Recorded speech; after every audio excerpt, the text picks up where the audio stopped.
vehicles, no? Issued vehicles by the city government. So I think it should be included that in all other offices, they have also the same, like the PNP and like sa amon sa traffic, the same man sa POSMO, we are using our vehicles on a weekend, no?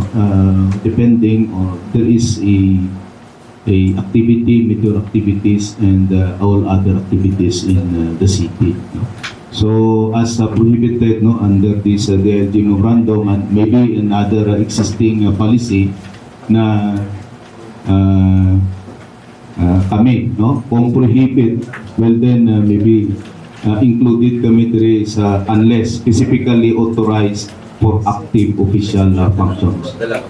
So if we are part kami sa exception, will do good, no? But it's better that it should be incorporated sa aton nga proposed regulation ordinance. Thank you. Does it mean that we have to pass an ordinance? How? I guess. What's the impression of the city council?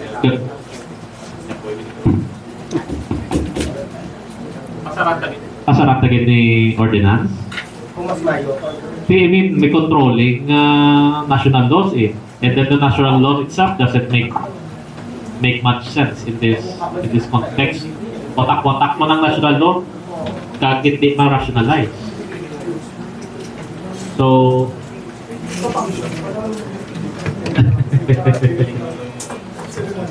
Hello? anyway, I think we should set another meeting. Hello? After we collate all the inputs from the respective departments and your respective citations. We need matatawag na kita technical group or something to this. The proponent is smiling at me. I don't know what's your opinion? We have to abide by this now.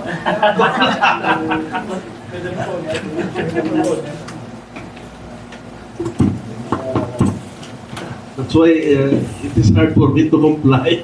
That's why I return my vehicle. I do not use the... Ako kung hindi, you have to comply kasi may mga national guidelines na kita mo. The most that we can do is supplement. Anong karoon kita sa definition sa official function, may si Mamber may definition, may ceremonial function, official function, the recommendation of the DILG, or what? Kuhan sila eh.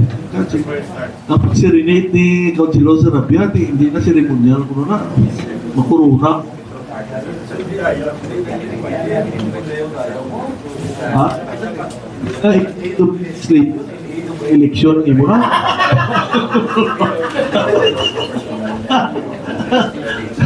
So in aid of election, di pwede. In aid of legislation lang yan, di pwede. Kaya kaluluoy mo ng mga politiko, mga situasyon. Kaya mo na matuod mo? Matuod ba? Naintindihan mo? No? That's why we have to abide. At subong ang mga buwan, ang pumuluyo, no? Ha? May no evidence, no case.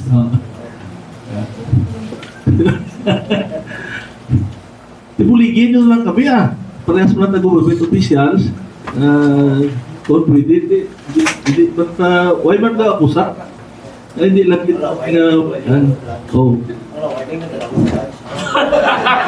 Di ba? Ano? Ay, naku ginadat. Let's not. Ano na kayo na yung election na yan?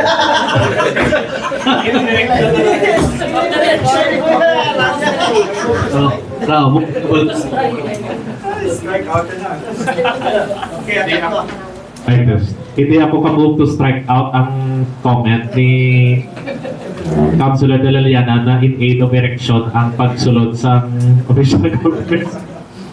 Ang ka-move?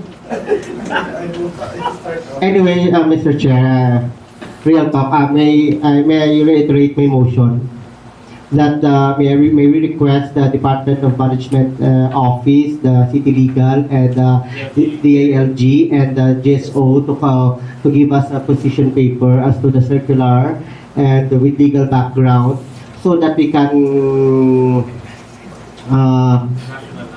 rationalize everything. And perhaps the good chair would set for another committee hearing so that we can consolidate. And we can consolidate everything, and then if needed, pass an ordinance. It depends upon the wisdom of the chair and the proponent. I move. Motion duly seconded. So to reiterate, we request the City Budget Office, DLG, GSO, City Legal to please prepare a position paper on this particular matter in view of the relevant laws. We will be providing 2 weeks, so we will be holding our follow-up committee hearing 2 weeks from now. So, do I hear any motion to adjourn? Motion to adjourn duly seconded. This committee hearing is